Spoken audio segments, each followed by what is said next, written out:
حضرت ابن عباس رضی اللہ تعالیٰ عنہ بیان کرتے ہیں کہ نبی صلی اللہ علیہ وآلہ وسلم نے 4 لکیریں زمین پر کھینچی اور ارشاد فرمایا، کیا تم جانتے ہو یہ کیا ہے؟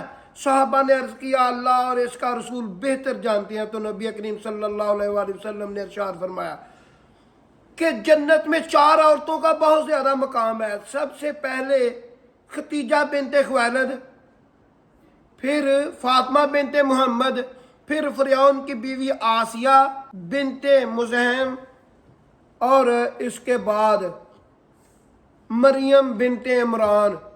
ان عورتوں کا جنت میں بہت ہی زیادہ مقام ہے۔ جب فرعون کو اس بات کا پتہ چلا کہ اس کی بیوی آسیہ ایمان لے آئی ہے، تو اس نے اس کے گناہ کی سزا دینے کے لیے میخیں منگوائیں تاکہ وہ اپنا ایمان چھوڑ دے۔ تو تب فرعون نے میخیں منگوا کر اس کے جسم میں میخیں جڑ دیں اور کہا، اب بھی تیرے پاس وقت ہے، تو ایمان چھوڑ دے۔ تو حضرت آسیہ نے فرعون کو جواب دیا، تیرا میرے جسم پر تو قبضہ ہے، پر میرے دل پر میرے اللہ کا قبضہ ہے۔ تو حضرت آسیہ نے حضرت موسیٰ علیہ السلام گزر رہے تھے تو ان سے کہا کہ اے موسیٰ، میرا اللہ مجھ سے راضی ہے یا ناراض ہے؟ تو حضرت موسیٰ علیہ السلام نے کہا کہ تیرا اللہ تجھ سے راضی ہے اور تیرے کاموں پر فخر کرتا ہے، اور آسمان کے فرشتے تیرے انتظار میں ہیں، تو دعا مانگ، تیری حاجت پوری ہوگی۔ تو حضرت آسیہ نے دعا مانگی، اے اللہ میرے لیے اپنی جوار رحمت میں جنت میں مکان بنا دے اور مجھے فرعون کے ظلم سے اور ان ظالم لوگوں سے نجات دے دے۔ حضرت انس رضی اللہ تعالیٰ عنہ بیان کرتے ہیں کہ حضرت آسیہ کو دھوپ میں سزا دی گئی۔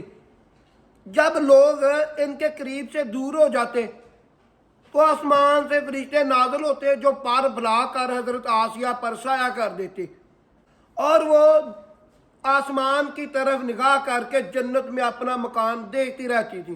حضرت ابو ہریرہ رضی اللہ تعالیٰ عنہ بیان کرتے ہیں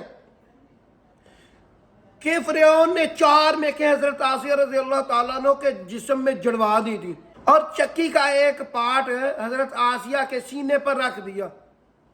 تو تب حضرت آسیہ نے آسمان کی طرف نگاہ اٹھائی اور دعا کی، اے میرے اللہ میرے لیے اپنی جوار رحمت میں جنت میں مکان بنا دے اور مجھے فرعون کے ظلم و ستم سے بچا لے، آزاد کر دے۔ تو تب اللہ تعالیٰ نے باعزت طریقے سے حضرت آسیہ کو اس دنیا سے اپنی طرف بلا لیا اور وہ جنت میں قیامت تک ہمیشہ کھاتی پیتی رہیں گی۔ ایسی اچھی ویڈیو دیکھنے کے لیے میرا چینل ضرور اسلام سبسکرائب کر لیں، بیل آئیکن کا نشان آن کر لیں تاکہ میری لیٹسٹ ویڈیو آپ کو وقت پر مل سکے۔